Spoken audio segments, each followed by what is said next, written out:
they been cramping my style all week. Craving chocolate treats, checking pants, checking seeds, sipping herbal tea, and fight for menstrual equity.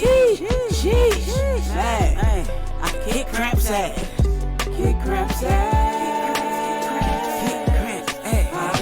Kick cramps ass. Kick cramps ass. Kick cramps ass. Kick cramps ass. You're now tuned in to the Kick Cramps Ass podcast with your host, Brittany Walker, advocating for menstrual equity, period poverty, and womb wellness.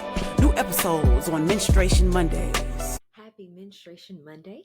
Welcome to Kick Cramps Ass the podcast, where I'm your host, Brittany Walker, and we made it to Monday, July 29th, where we'll be tapping into Season 2, Episode 19, the first in my family without a fibroid. Now, July is Fibroid Awareness Month. It's also Minority Mental Health Month. So we're going to wrap up this month giving you guys some really great tips on how you could prevent, eliminate, or get rid of your fibroids, and something that you just don't have to practice for this month, but you can practice year round to ensure that you are in control of your womb wellness. Now, you know, we like to kick off each episode with the I am power statement. I representing inspiration, A representing affirmations, and M representing manifestations. And the I am power statement for today is, I am expanding my knowledge regarding fibroids in an effort to eliminate or prevent the growth of this ailment. Ashe. Now, you know, we also like to give a quote of the day. So in order for things to change, we must first be willing to let go of our old ways. And that's by Ken Keyes Jr. So in other words, in order for us to evolve, in order for us to transcend into our best selves, transform into who we are meant to be, it's going to take some mind shifting. You're going to have to change your ways, things that you might have been comfortable doing for days, months, or even years. Some of those things you might have to let go of in order to truly evolve into your best self. All right, guys. Now we're going to go ahead and take a sip of this good old cramp elixir, and we're going to head over to this commercial break, and we'll be right back with you. Have you tried our bestseller, the Cramp Elixir? It's our herbal tea blend designed to reduce and eliminate menstrual cramps, PMS symptoms, and other uterine health issues that are hindering your day-to-day progress.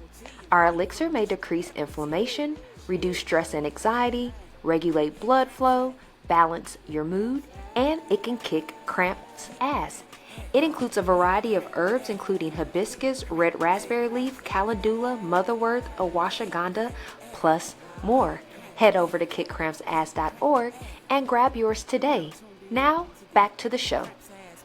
Welcome back from that commercial break. We hope that you guys enjoyed it. Now, as we wrap up Fibroid Awareness Month, we want to provide applicable data to combat this ailment year round. Now, fibroids are super common in my family. However, I don't have any. Now, I was originally diagnosed with ovarian cystitis when I was 19. I kept getting these really, really sharp pains. I was being told that maybe you're constipated, maybe it's gas. I had already been diagnosed with irritable bowel syndrome at that time, IBS. So they thought that it might have been in relation to that. But it just kept happening and the pain kept getting worse. At the time, I was living in Houston, Texas. So had the opportunity to research the top OBGYNs in the state. And it just so happened that the number 3 OBGYN at that time was actually in Houston and was accepting new patients. So I was able to go see her. We found out that I actually had different cysts growing on my ovaries in different sizes.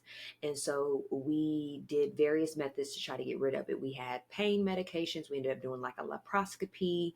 One of them ended up bursting. It was just a lot to deal with.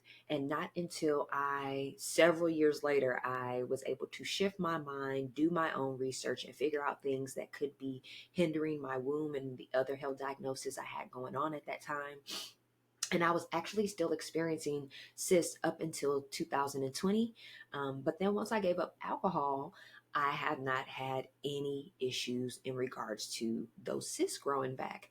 So once I started developing those, it led me to see, like, this is something I don't want to deal with. This is something I'm not going to deal with. And the people in my family have made it so common, like, oh, we all get it. It's going to be okay. Same thing about your cycles. Like, oh, we all bleed heavy. We all have cramps. We all going to have mood swings and PMS symptoms. That's normal. And really, it's not normal. And then once I started researching more about fibroids and realizing how many menstruators actually suffer from fibroids globally, I'm like, okay, so we have all these individuals talking about advocacy. Let's figure out research and let's do this and let's do that. Or, hey, just take this medication or just get this surgery and that will resolve your fibroids. When in all, we really need to be researching the root cause of these issues. And when I did my research on root causes, I was able to link these fibroids coming from the food that you're eating, the beverages that you're drinking, the amount of stress and anxiety that you take on, and so on and so forth. But we're going to talk more about symptoms in just a moment. Now, since society has made it so common for menstruators to have fibroids, I think it is an important goal that we should have globally to figure out how to reverse, eliminate, or prevent them versus just putting a bandage over the issue and just giving you a way to manage the issue. Now, the average individual does not realize that they have fibroids until they're in between the 30s or their 50s, and it could have been something they've been dealing with literally since they started menstruating in their teens. So we don't want to deal with this for 3, 4, 5 decades. So let's go ahead and start working on practical techniques that can truly help and assist us with preventing and eliminating them. Now, potential symptoms. If you're experiencing any of these symptoms that we list, we advise to definitely go see your OBGYN, request for an ultrasound, and get additional information. If you don't like the response of your doctor, if you feel uncomfortable in what they're telling you, if you don't understand what's going on, feel free to go get a second opinion. And we also advocate for you to research for yourself, to look into these things. And you'll have a doctor tell you, don't look into Google, don't Google this, don't Google that. But you can actually Google and find legitimate research, not just these .com websites or these blogs and things of that sort, but coming from .orgs, .govs, actual researchers, actual scientists, actual philosophers that are actually trying to get information on how they can truly help you. And we have a lot of the research articles on our website through our resource center that gives you holistic approaches and studies that have proven holistic techniques truly do work with preventing and eliminating fibroids. All right, guys. So not all those who have fibroids will experience them. And that's another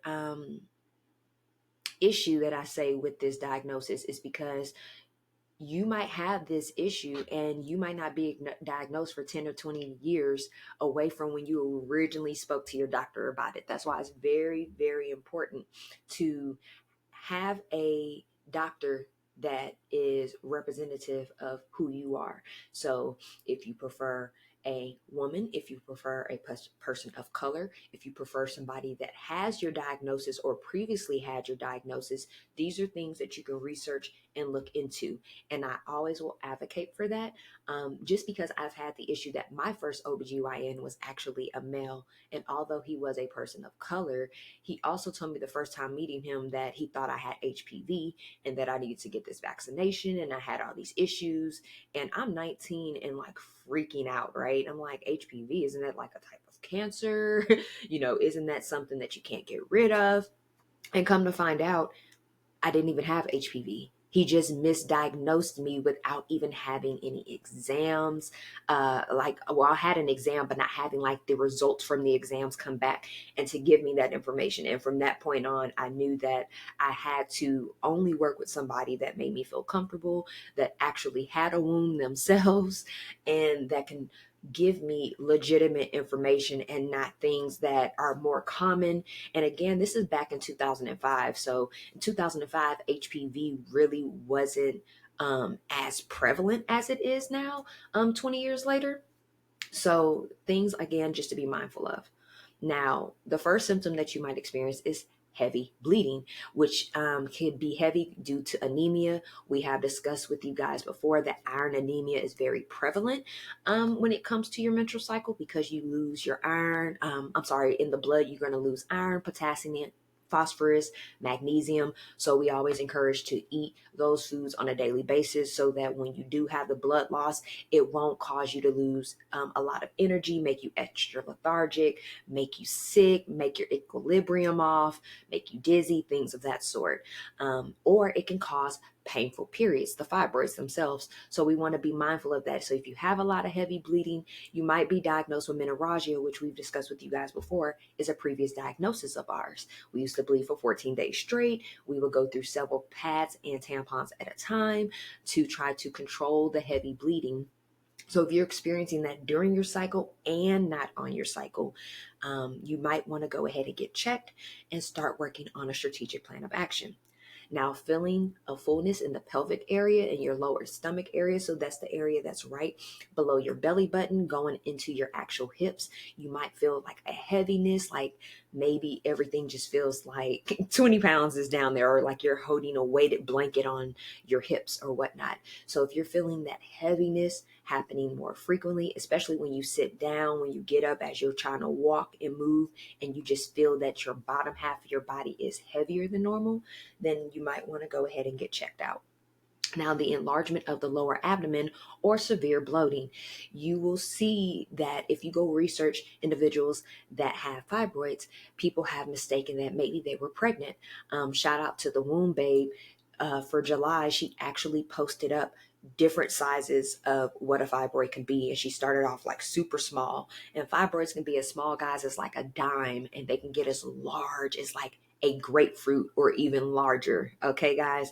And if you think about that, having something that big inside of you is almost to the equivalent of carrying a baby. So it can bring a lot of excess bloating throughout the month, even when you're not in your actual menstruation phase, but just throughout the actual menstrual cycle journey.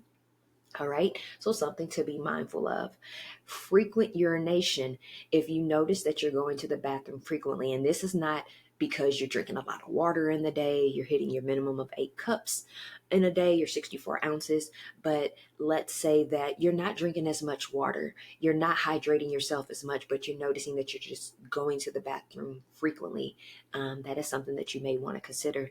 Also, paying attention to the color of your urine, the smell of your urine, that plays a part as well. All right, guys. Now, pain during sex. This is one of the biggest symptoms that a menstruator can experience when they actually have fibroids. So when they're actually having penetration, it could be very painful. It could be uncomfortable. It can actually, in the midst of you having sex, you might not have any discomfort, but then afterwards you might have extreme pain, sharpness in your side. It feels like gas filling up in your area. You might notice that you start bloating out of nowhere. Another thing that you may experience with fibroids is vaginismus, which is when your vagina contracts or has spasms, and it causes those muscles to get the vagina to close. So that's something that you'll hear people say, oh, well, most virgins experience this, or people that are heavy in their religion, and it could be the subconscious anxiety or stress pushed in the back of their heads to remain virgins until they're married, things of that sort. So that stress and trauma can cause your vagina muscles to contract or have spasms. Now, this could be for heterosexual couples or even homosexual couples. If you're using toys, things of that sort, these are things that we need to be mindful of. So if you are experiencing any discomfort in any type of way, this is something that needs to be discussed. All right. Now, you might have also lower back pain, just a heaviness, an achiness, maybe a consistent sharpness in that area. And also complications with pregnancies. You'll hear that during pregnancy or labor, that individuals with fibroids have issues. Individuals that have fibroids are also more than likely to have a cesarean or a C-section instead of having a natural vaginal birth. Because of the fibroids, it might be so large or expanding your ovaries, or it can have a adverse effect on the uterus or the fallopian tubes themselves. So a C-section may be warranted. And then lastly, any type of reproductive issue. So infertility might be a thing. You'll hear a lot of individuals that want to get pregnant. They've been trying, and they can't get pregnant. And they might be told that it's because of the fibroids that they have. So we want to be mindful of that, or any other type of uterine ailment can also affect these things. I know individuals who have had fibroids and endometriosis, PCOS and fibroids, things of that sort. So we want to be mindful. All right, guys. Now let's get into current statistics. Now, with the Office of Women's Health back in 2022, they were able to do research and figure out that between 20 and 80% of people with a uterus develop fibroids, and with the highest prevalence in menstruators between the ages of 30 and 50, and also menstruators of color, with Black menstruators being more likely to develop fibroids than Caucasian menstruators. And those people of color happen to develop them earlier in life. So this is why I always will advocate and preach for do your own research. It's a reason why it's happening with people of color. It's a reason why it's happening earlier with people of color. And it could be because of the food that we eat. It could be the beverages that we can only afford. It could be the lack of menstrual education, the lack of knowledge, the lack of dependable and reliable and sustainable menstrual hygiene products. It could be the lack of sexual education and sexual hygiene. So we want to be mindful of those things. And that's where menstrual equity, period poverty, and all those things come into play, on the reason why we advocate to educate you on holistic approaches on how you can not only regulate your menstrual cycle journey, but help to prevent and eliminate any uterine ailments that are associated with affecting the menstrual cycle journey. All right, guys. Now, the military health system in 2024, we had some researchers go in and take a look at all the different service members within the United States military. Now, this is not only the ones that are stationed in the United States, they could be stationed overseas, but just as long as they're employed with the U.S. military, then that is that. And now we have the Army, we have the Navy, we have the Marines, we have the Air Force, we have the National Guard, and we now have the new Space Force. So a lot of different individuals, and we're talking about millions at this point. All right. People think it's just thousands. No, it's a lot of individuals that serve in the United States military. So out of 16,046 new uterine fibroid cases that were identified within the last year, there is an incident rate of about 63.5 cases for every 10,000 people. All right. Now, the highest incidence rates were observed among the service women over the age of 40, or menstruators over the age of 40, and they were non-Hispanic Black women, and then majority of them served in the Army. Earlier, we talked about stress, anxiety, things of that sort can come into play. It might be your accessibility to the food that you have access to. Maybe you can't afford a healthier diet right now, so you're just eating what you can get your hands on. It could be that, hey, you've been partying with your friends every weekend and you're drinking and you're having a good time, but all of these factors can actually play into you having fibroids. So I know that was a mouthful of information to go ahead and get us started. So we're going to go ahead and take a quick break, and we'll be right back with you. Now, navigating to our resource center, we want to give you guys access to all these complimentary resources that we have available for you. We have our blog, book suggestions, our menstrual blood chart, exercise moves to kick cramps ass. We have recipes. We have reports.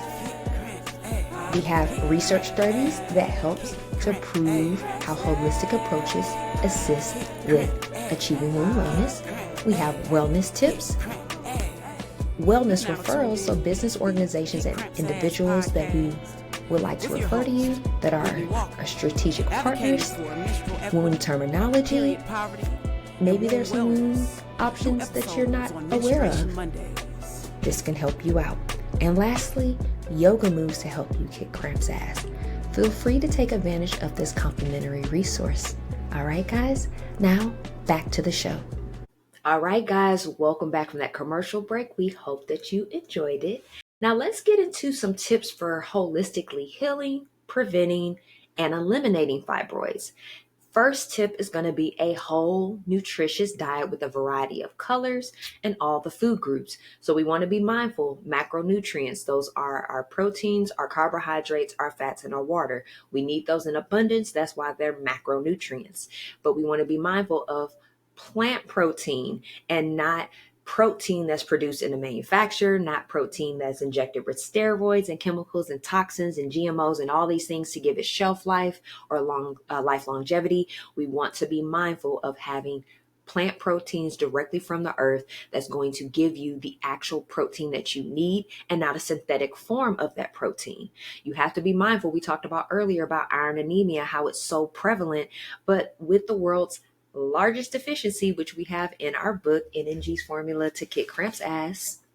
We also have talked about it in past episodes as well. How is it that iron is the world's leading deficiency and you can get it through all meat sources, but it's still a deficiency? That's because it's a synthetic form that's being injected into the meat that's not giving you the proper iron that your body needs. And you'll hear people say, well, plant iron is non-hem and we need hem iron. Well, it's not that non-hem is bad. It's just that non-hem might take longer to absorb. So you need to collaborate it or add it with vitamin D, which is from the sun. You need to make sure that you have vitamin C sources in your body. You want to make sure you have calcium sources in your body. You want to make sure you have copper sources in your body. And those options will help the body to thoroughly digest and absorb the non-hem irons in those plant sources, all right? And it will, again, assist with protein overall. All right. And then when it comes to carbohydrates, you will hear people say all day, no carbs, no carbs. Carbs are bad for you. Simple carbs are not good for us. That's the processed foods. That's the high sugars. That's the added sugars, the added sodiums, the fast foods, high in fats, things of that sort. And those are the things that we want to avoid. But complex carbs, so that's your quinoa, that's your nuts and your seeds, that's your, that's your oats, that's your legumes, your beans, other whole grains, all right? Sweet potatoes is a good complex carb. Those are things that we actually need for the body because the body uses carbohydrates first for energy.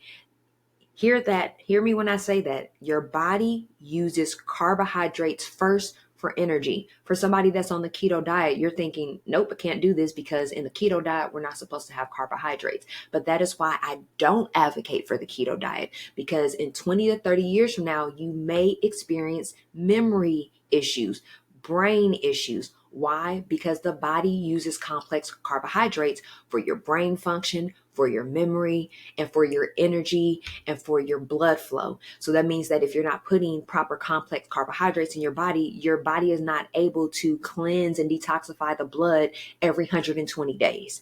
Your body is unable to use energy from carbs, so then it will pull energy from protein and fats. And that's what you'll hear somebody on the keto diet say, but that's not a good thing because the body needs the protein and the fats for other functions than energy. So if you're just putting no carbohydrates in your body and you're putting alcohol in your body, which is a form of energy, then that can have an adverse effect not only on the body, but also on your womb. So we want to be mindful of that. And if you do not have complex carbohydrates consistently in your body, it may lead to memory loss, dementia, and Alzheimer's. Again, you're not going to see that right now. Right now, you're going to see the physicality of things. You look good, you just shed all this weight. And then we also have to be mindful that that could be an ego thing. It could be a vanity thing. You're more focused on what you look like versus being healthy. And we want to be mindful that, yeah, you could be looking good now. Go you for losing all that weight and getting to where you desire to be. But we want to be mindful. Once your body does not have those carbohydrates 10, 20 years from now, you're going to have issues. Okay, guys, you have to be mindful of that. The body needs complex carbohydrates, not simple. You'll also hear people say that simple carbohydrates, fruits are that. Fruits are natural sugars. That is the type of sugar you need in your body, from seeded fruits, from dates, things of that sort. Not fruits that have no seeds in it, because those are truly the simple carbohydrates, because those are man-made items. All right, guys. So coming back to the nutritious diet and all these different colors and all these different food groups, eliminating those processed foods, those added sugars, so the high carb fructose syrups, stevias, anything like that. If you even go look at stevia and look at the ingredients on the back, you're thinking, why is there all these ingredients in stevia? Then when you start actually researching those ingredients, you see that they are connected to cancer, heart disease, dementia, other factors that are hindering the body and can also affect the womb. Foods high in sodium, so added salt, we want to focus on like pink Himalayan salt or sea salt if you are going to use salt. Fried foods you want to get rid of. We have to be mindful that the flour used in fried foods is typically bleached. All-purpose flour is bleached, meaning that it has chemicals and toxins in it. Even if it says unbleached all-purpose flour, flour comes from a grain, and grains are pulled from the germ and the bran, and those are naturally brown or darker colors. So the closer you get to white, that means it's more manufactured, it has more chemicals or toxins in it, and we want to be mindful of that in fried foods, because you're dipping it in these chemical-based flours, and then you're dipping it in dairy, and then so you want to be mindful that those things can hinder you, and then you're turning around and frying it in an unhealthy oil. And we want to stay away from like saturated fat, trans fat, cis fat. We want to focus more on polyunsaturated, monounsaturated. All right. So again, be mindful of what you're putting in and on your body, and then be mindful of the fast food options too. A lot of that is processed. They just take it out of a package, add water to it, mix it up, and then there you go. So we want to be mindful of that. Eating plenty of seeded fruits, nuts. So with nuts, we want to talk about walnuts, cashews, pecans. Seeds, we want to talk about hemp seeds, pumpkin seeds, sesame seeds, and also consuming algae is a good option. So if you're into sea moss, the 92 minerals and vitamins, which are macronutrients, are included. However, you also can try other forms of algae, and this will be very helpful for those of you who are on a plant-based diet, because this is another way that you can get your actual B12. People always say, well, when you're vegan, how do you get your B12 if you're not eating meat? You go eat algae. That's where you get your B12 from, your natural B12. Now, you can get B12 from nutritional yeast, but we have to be mindful that nutritional yeast is still manufactured. So to get the whole nutritious form of B12, it's going to be from algae. So spirulina, moringa, chlorella, get some of that, sprinkle it into a smoothie, a drink, your food, and it could be helpful. You can also add these items to your toiletries, your household products, things that you use like your moisturizer, your face products, things of that sort, and that could be helpful.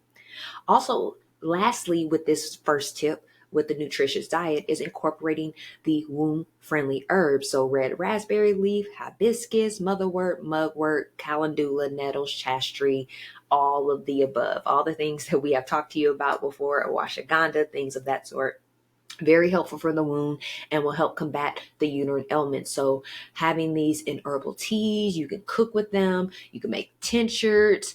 You can also, and when I say tincture, like make it into where you can put like drops under your tongue if you want to, put it in your hair, put it on your face, rub it on your skin, things of that sort. Very helpful for you. Now, our second holistic tip is removing alcohol from your diet. We mentioned earlier, although alcohol does provide energy for the body, it also provides empty calories, added sugar, added chemicals, and added toxins to the body. So yes, we know that people will drink when they want to celebrate. They drink when they're happy. They drink when they're sad, when they're mad, when they're upset, when they're going through a breakup, when they're celebrating a wedding. You know, drinking comes in handy. Being from the South, alcohol was incorporated into every event that I grew up going to, every party, family reunion, a baby shower, you name it.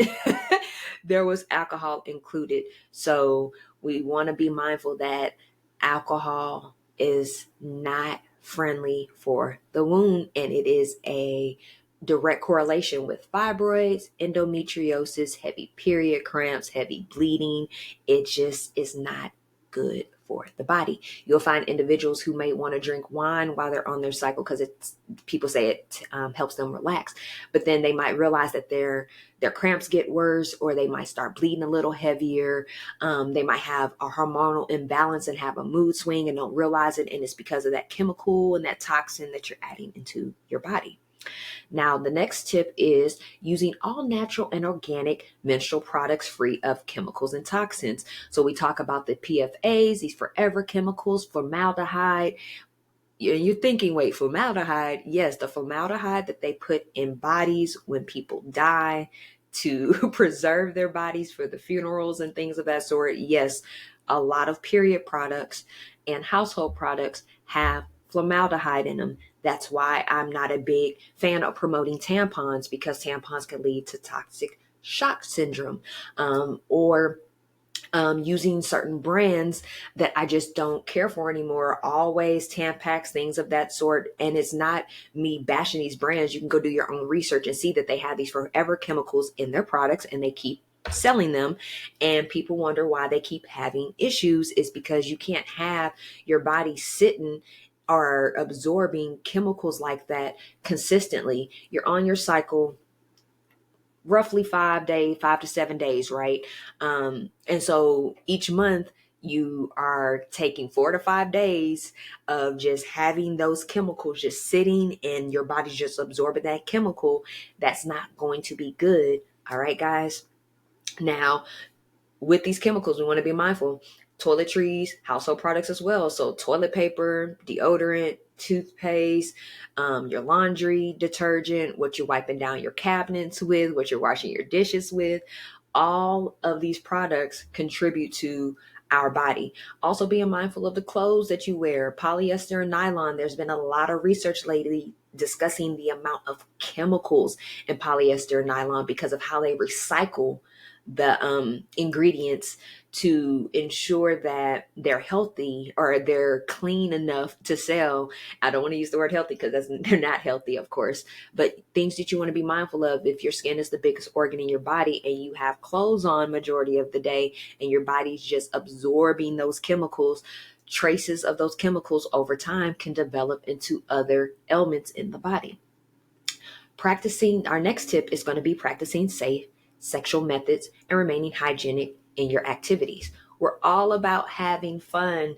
Go have your fun. I know this is primarily, my audience is adults, so I'm always going to promote having safe sex. If you choose to have more than one partner, just be hygienic in what you do and ensure that your partner's hygienic, because those things come into play when it comes to your uterine health. I just want to use the example of something I didn't think about when I was younger, but being somebody that used to like to party and go to the club, I have told you guys that I'm a former drug addict and a former alcoholic. So think about, you're putting all these chemicals into your body. And so then you have all that going on, and then you go out to the club. And so you're dancing, you're sweating, you're having a good time, you're drinking, you're laughing. So that's bacteria and stuff coming in and out your mouth. You take a shot with somebody, maybe your best friend has a drink that you didn't try before and you taste her drink. So now you're transferring bacteria. You're touching people, you're bumping into people while you're walking through the club, things of that sort, things that people just don't think about. And then let's say you find somebody, you decide to go home with that person, or maybe you and your partner go home and y'all engage in sexual activities after the club, but now you're sweaty. You haven't brushed your teeth in a while. You might have eaten something in between that time. You might have smoked something in between that time. Just all these different factors now playing in on how your hygiene has been affected. So I always recommend to take a bath if you can, or take a shower if you can beforehand. Try to make sure washing your hands, that plays a major role. And this can be whether you're with a partner or if you're masturbating or if you're using toys. Cleanliness is so important because bacteria grows so quickly based off of time and temperature. So if it's super cold, bacteria is still going to grow, but not as fast. But with it being summertime right now, in Vegas, it's 117 degrees. Bacteria is growing so quickly. And then as time goes on, you're multiplying, and it's just multiplying. And what you think might have like just a little bacteria on, easily in a couple of hours can multiply times a million. So you want to be mindful of those things, and those things can hinder your body.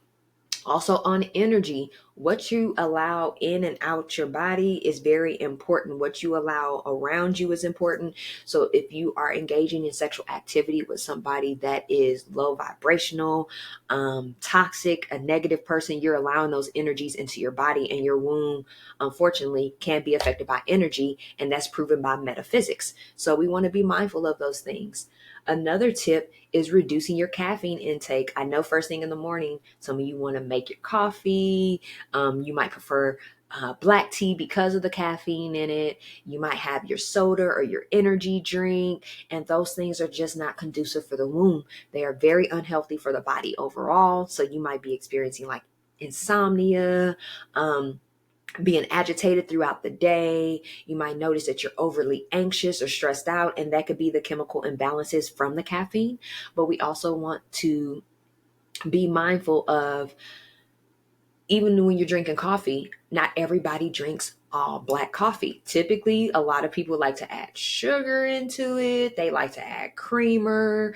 If you're going to like a coffee shop, you might have the barista add some type of flavoring in there. So if you want like your vanilla lattes, you got to remember those syrups are based off of high corn fructose syrup, which is a lot of added sugar. Even the sugar that they add in coffee is not dates. It's not raw sugar cane. It's normally that granulated sugar that's cheaper to buy due to inflation, but it's not the healthiest for the body. So those are things we want to be mindful of. Also, we're talking about coffee creamers. In our episode last week, we talked about coffee creamers being there are ingredients that are being banned in the United States currently. There are bills that are being introduced. There are laws that have been passed, and there are other countries that have banned ingredients that are actually in coffee creamer because it can lead to terrible reproductive issues. So those are things that we just want to be mindful of. All right, guys. Now, decreasing stress and anxiety. That's going to be our next tip. We've talked about this a couple of times already throughout this episode, but it is extremely important to have a sense of control over your stress and anxiety. If you feel like you're unable to do that on your own, we recommend seeking professional help, meaning going to talk to a therapist, a counselor, a psychologist, whatever's going to help you. But reducing your stress and anxiety is pivotal when getting rid of your fibroids. When you realize the distractions that are affecting you, when you realize things that are no longer invaluable, once you start setting applicable boundaries, you will start noticing that you have more of control over your stress and anxiety.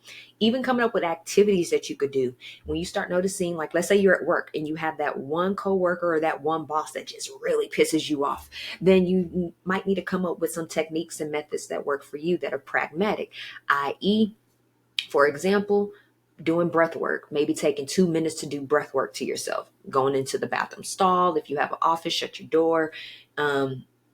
If you're in a cubicle, making space for yourself.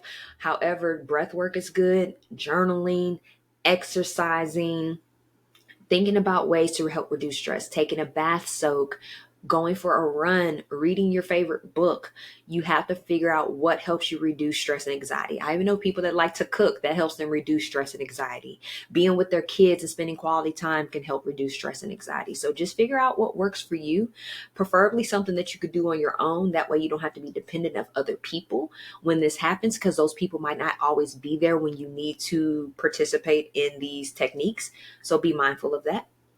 Our next tip is staying hydrated. Having a minimum of 8 cups of water a day, or 64 ounces, is very, very pertinent in getting rid of fibroids. Now, I know 8 cups of water sounds like a lot, and that's 8 cups of 8 ounces. That's where we get the 64 ounces from. Now, when you have a traditional water bottle, the traditional one, the 15.9 ounces that you can get from like the store, or when you buy like the pack of water from the grocery store, and it's the individual ones, those are typically the 15.9 ounce bottles.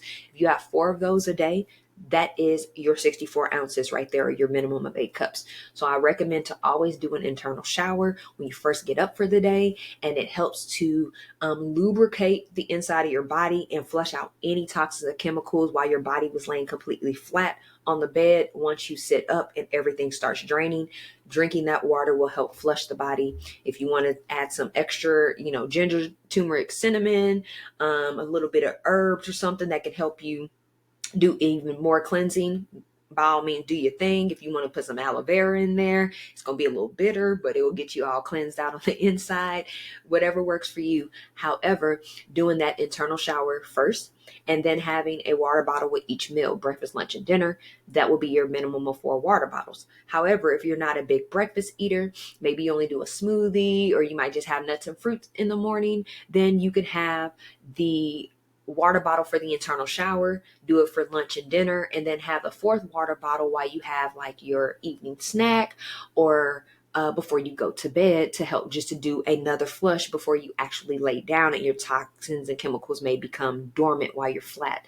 Now you can also brew tea, because of course you have to use the water for tea, but once you start adding like sugar and all that other extra things in there, it kind of takes away from the hydration. So we recommend to try to do only water, but if you're going to add stuff to it, just make sure it's nothing that is going to hinder the cleansing process.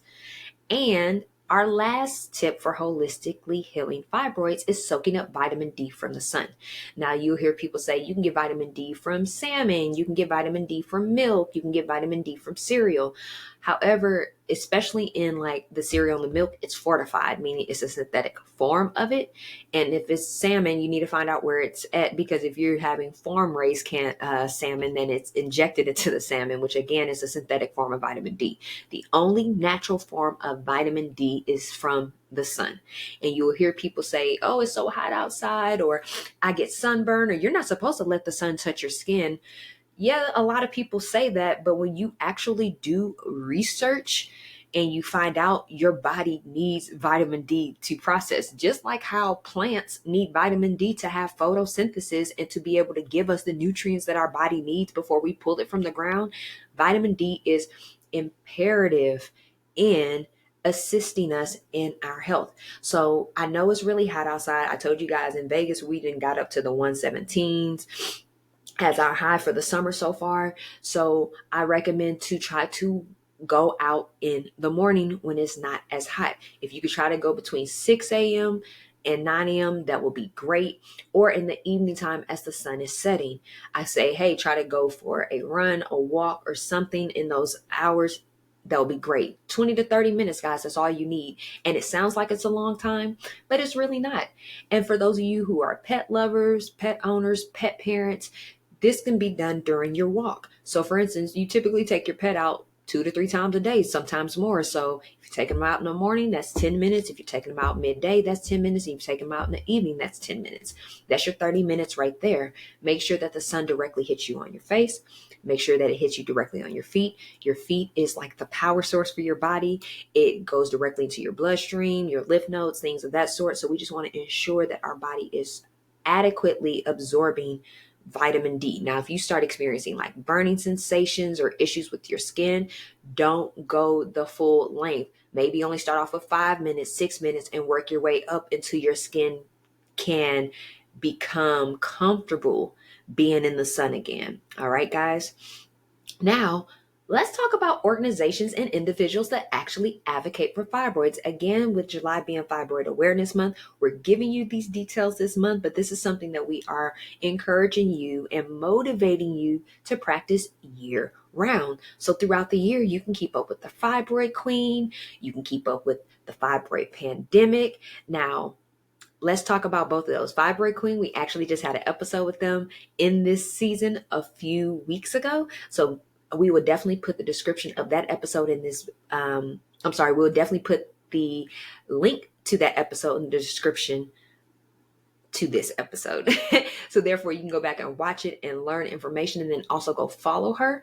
And then the Fibroid Pandemic, they just did their huge annual 5K run and their brunch that they do each year during Fibroid Awareness Month. It was last weekend, July 20th and the 21st in Atlanta, Georgia. So be sure to keep up with them. And we'll be sure that everybody that we're talking about is actually going to be listed in the description of this episode. We also have the Fibroid Foundation. We have Woombe. We talked about her earlier. She's overseas in the UK. We have the Fibroid Fighters. And we have Sasa Rosa Health Coaching, which we talked about before as well. She is a holistic health coach, and we have been posting her content throughout the month as well on her having her clients come give testimonies and giving additional holistic tips to get rid of fibroids. All right, guys. So let's go ahead and take a quick commercial break, and we'll be right back with you. Welcome to KidCrampsAs.org. Now, feel free to subscribe and get 15% off. By doing so, you're subscribing to our newsletter and you receive the latest news, resources, and updates. We appreciate you for connecting with us, so we want to get you with 15% off on your first order. So go ahead and leave your first name, your last name, and your email address, and you'll have this 50% off coupon that you can use towards your first order. Now, back to the show. Welcome back from that commercial break. We hope that you enjoyed it. Now let's go ahead and give a recap, guys. We talked about the first in my family without a fibroid. We wanted to give you guys research. We wanted to give you guys symptoms that you might be experiencing. We want to give you holistic tips and organizations and influencers that you can follow to help combat fibroids if you are experiencing them. All right, guys. Again, July is Fibroid Awareness Month. It's also Minority Mental Health Month. So it is imperative to take care of your optimal wellness. And we have discussed with you before, it's just not the physical. We got to be mindful of our mental, emotional, and spiritual wellness factors as well. All right, guys. So what's coming up for us? We're so excited about next month. Next Monday, we're going to be introducing National Wellness Month for August. Also, on this Wednesday, July 31st, we will be launching our KCA publication. So excited. So instead of still keeping our blog and our resource center, that will now become archived, and we're going to have an online magazine that you guys are going to be able to come look at articles and research and all these different things that's going to be imperative for you to achieve your optimal wellness. We're so excited about it. All right, guys. Now, we are still accepting listeners' mail, so feel free to comment to this episode. You can definitely email us at contact@kitcrampsas.org, which will be listed in the description of this episode if you want a more personalized or intimate touch. Now, you also have the opportunity, if you want to do a consultation with us, you can reserve a complimentary consultation where we can talk through your uterine ailments that you're experiencing and offer additional opportunities for you to be able to combat those things. All right, guys. Now be sure to like this podcast episode. Be sure to share it with somebody that you feel like can resonate. You can also subscribe to our website where you will not only get a 15% off discount to our KCA store, but you will also get access to the latest news, events, resources, tips, everything that we have going on, and access to our weekly newsletter that we send out. And then if you subscribe to our YouTube channel, we have additional content that's going to aid in assisting you with achieving optimal womb wellness. All right, guys, we want to send gratitude out to all of you for tuning in today. Again, this was episode 19 of season 2, the first in my family without a fibroid. And thank you so much. We want to manifest a positive, productive, and peaceful remainder of Menstruation Monday, a menstrual journey ahead. Let's finish this month strong, and we'll be talking to you guys on next Menstruation Monday. Peace.